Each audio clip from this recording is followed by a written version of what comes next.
You sent me some really incredible stuff leading up to this interview. And one of the things that you sent me, and I'm just going to read verbatim.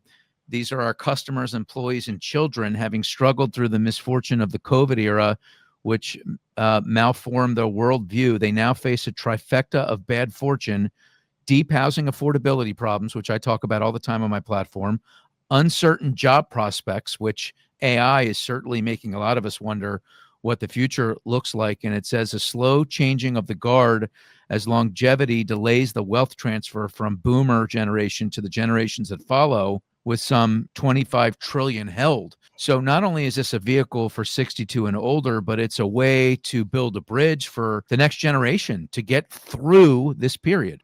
Absolutely. I mean, it's when I look at my background, like I was fortunate enough, I had a grandfather who's like, listen, you need to get into real estate as young as possible. Like that's how you start building wealth. And I didn't know anything about real estate at the time, but I trusted him. And he was able to afford another payment on a HELOC and helped put a down payment on a house for me. And that really set my financial freedom up in a much better position than my peers because of that opportunity. But even when you think of just like what longevity is doing, if people are living 10, 20, 30 years longer than expected, right? Like you're not transferring that wealth. And so you need more money to retire.